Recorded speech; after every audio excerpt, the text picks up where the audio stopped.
24 na signs na may inggit ang tao sa'yo.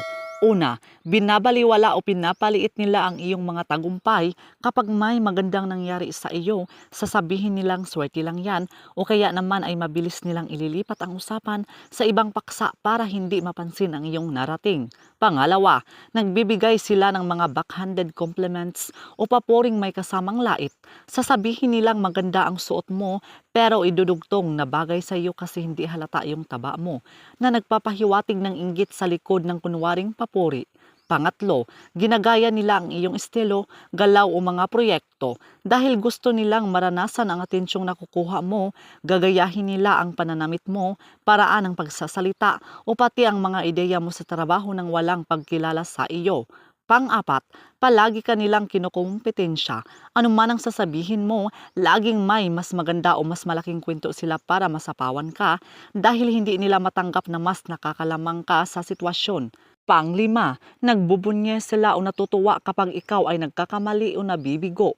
Kapag may masamang nangyari sa iyo, mapapansin mong tila gumaan ang loob nila o lihim silang natutuwa dahil nabawasan ang pakiramdam nilang mas angat ka sa kanila. Pang-anim, ikinakalat nila ang mga tsismis o maling impormasyon tungkol sa iyo. Nagsasalita sila ng masama sa likod mo para sirain ang reputasyon mo at ibaba ang tingin ng ibang tao sa iyo dahil sa selos. Pang-pito, palagi silang negatibo o mapanghusga sa iyong mga plano. Sa halip na suportahan ka, lagi nilang hinahanapan ng mali ang mga pangarap mo at sasabihing hindi mo kaya yan para panghinaan ka ng loob. Pangwalo, ipinapakita nila ang kanilang fake na kasiyahan para sa iyo. Pilit silang ngumingiti kapag nagbabalita ka ng maganda, pero makikita sa kanilang mga mata at body language na hindi sila tapat at naiirita sila. Pangsyam, iniiwasan kanila kapag ikaw ay matagumpay. Hindi sila makita sa mga okasyong nagdiriwang ka dahil masakit sa kanila na makita kang nasa taas. Pang-10, binibigyan kanila ng maling payo o maling direksyon, sinusubukan nilang iligaw ka o bigyan ng payong alam nilang makakasama sa iyo para hindi ka magtagumpay.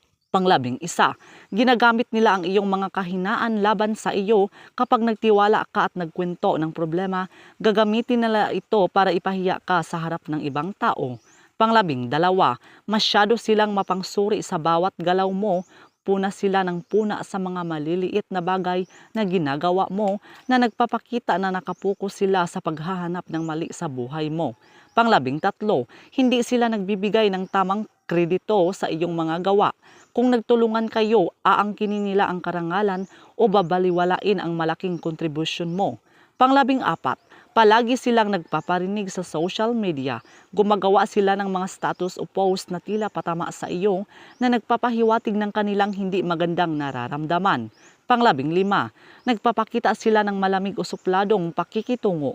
Bigla na lang nagbago ang pakikitungo nila sa iyo nang wala ka namang ginagawang masama dahil naiinggit sila sa sitwasyon mo. Pang-16, pinaparamdam nila na mas magaling sila sa iyo. Palagi nilang ipinagmumukhang mas matalino, mas mayaman sila kaysa sa iyo para masecure ang kanilang sarili. Pang-17, sinasabotahin nila ang iyong mga relasyon sa ibang tao.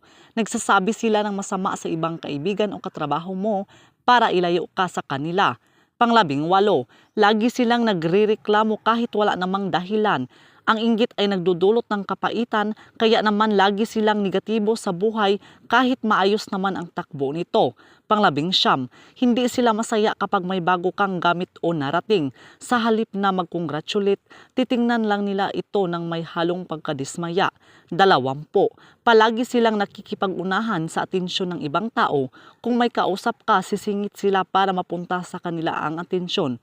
21, binabaliwala nila ang iyong mga opinyon o ideya. Kahit maganda ang suggestion mo, hindi nila ito papansinin dahil selos sila sa kakayahan mo. 22, nagpapakita sila ng passive-aggressive na pag-uugali. Hindi ka nila direktang kakausapin ng masama, pero gagawa sila ng mga bagay na makakaabala sa iyo. 23, ikukumpara ka nila sa iba sa negatibong paraan. Sasabihin nilang mas magaling naman si pangalan kaysa sa iyo para masaktan ka. 24, sinasabi nilang swerte ka lang, hindi nila kinikilala ang hirap at pagod mo at ibinababa ang halaga ng pagsisikap mo. So yun lang po mga kaibigan, so please do subscribe and hit the notification bell para ma-update po kayo sa susunod na mga videos. Maraming salamat.